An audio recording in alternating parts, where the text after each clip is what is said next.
IT here, difficult to get into, but I set my sights on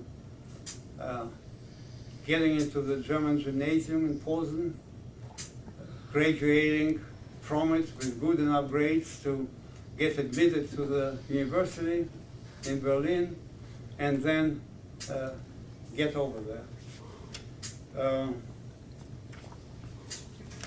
I started working pretty much day and night trying to learn German better than I knew before. I had 7 or 8 years of German in gymnasium, Polish gymnasium, but it was a kind of a rudimentary German, and to get a degree from a German gymnasium, I had to know the German language pretty well. I had to know German literature and German history, and also I had to learn math and physics and chemistry terms from Polish that I knew from Polish gymnasium in German now in German gymnasium. So it was quite a tall order, but there was not much else to do anyway, and I spent pretty much day and night studying, and managed to get accepted into the German gymnasium, graduate from it. I got accepted in September 40 and graduated in spring of 41, and I got kind of a passing, barely passing grade in German and German literature and German history, but I got very good grades in math and physics and chemistry, and that made me being accepted into the technical university. They accepted me, I applied for it, they accepted me as a student, starting with the spring term of 1942, and the requirement before you could actually start studying at the technical university in Berlin, you had to spend 6 months in a factory to get practical experience, technical experience, kind of a hands-on experience. And they assigned me to a factory near Posen, where I could just go by bicycle or by bus if weather was bad, you know, and have my 7 or 8 hours work in the factory, and then I got back. I was trying to earn some money for my stay in Berlin. It somehow didn't occur to me to ask my father for paying for my going to Berlin. I could have stayed in Posen. He was employed at that point by Posen University. I could have gotten free tuition, and I could have stayed at home. And but I couldn't be getting an engineering degree, because in Posen University you could get a degree in physics, but not in engineering. I wanted to get it in engineering.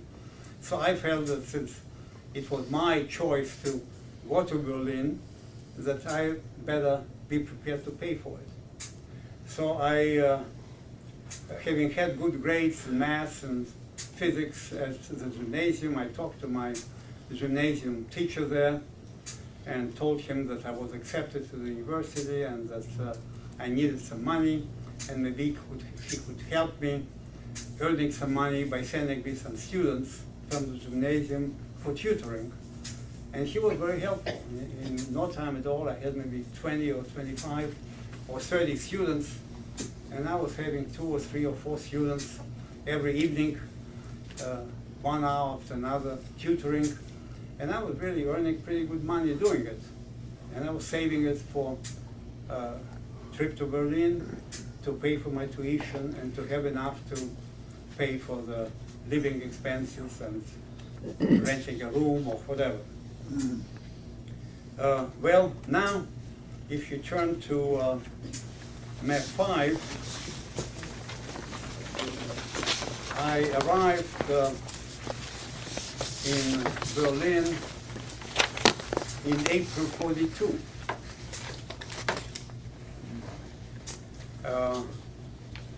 My father was still in Posen, which would be to the east of that area. My sister, by that time, moved from Warsaw to Göttingen, which I mark here with a green pen.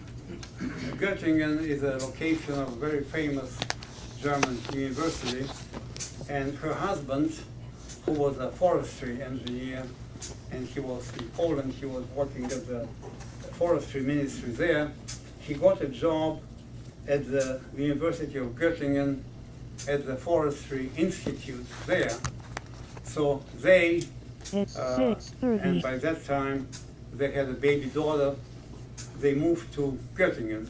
So my sister was in Göttingen, my father was in Posen, and I was in Berlin.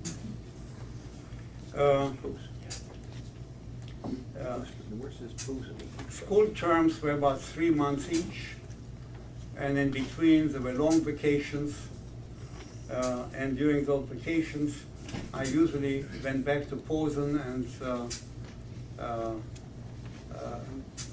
arranged for additional tutoring from the teachers there, and earned that way some additional money for me to go back to Berlin and continue my studies. Life in Berlin at the time, that was early '42, was still quite normal. The city was perfectly peaceful, bright, nice avenues, very, very attractive city.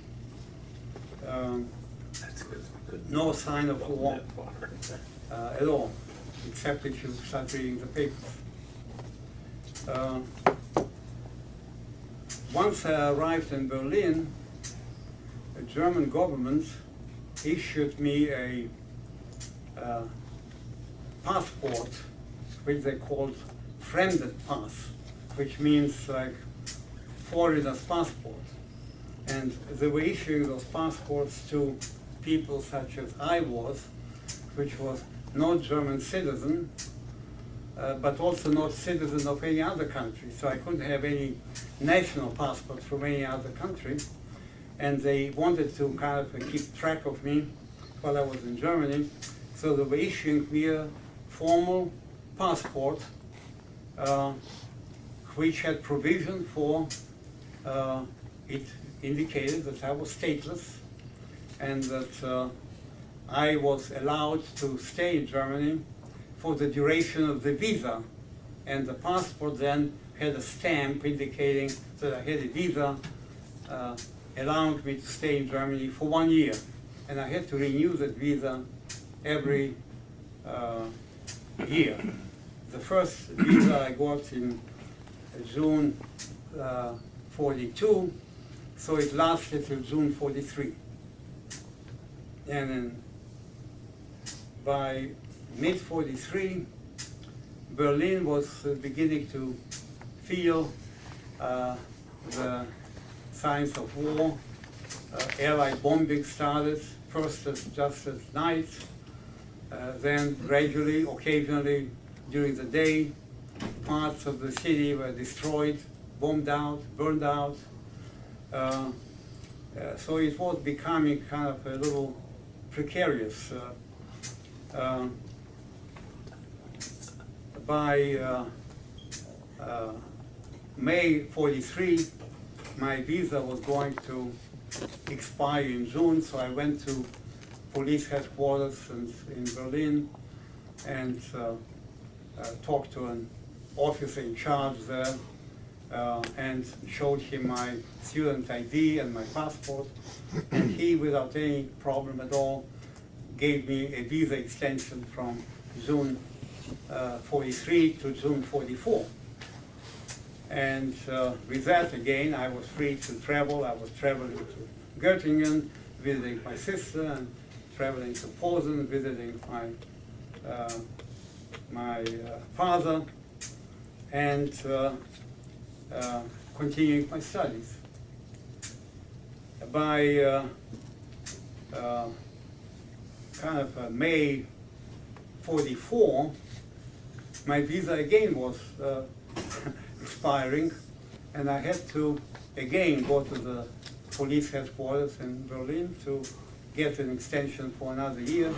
So I showed up there and saw an officer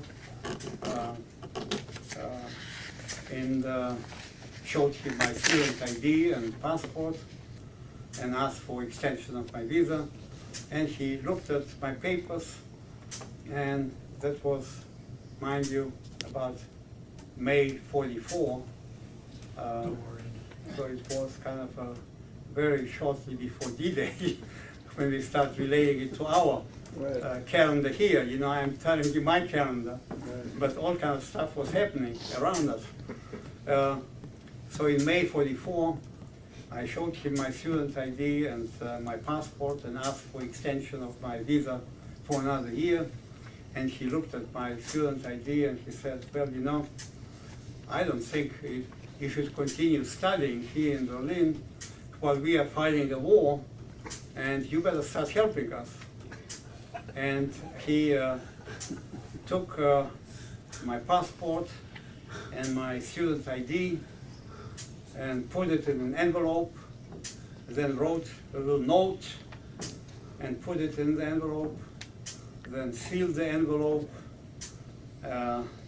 put a very official stamp on the letter that kind of couldn't be opened without, you know, except by an official. Right. And then, and that was his mistake, he gave this envelope to me.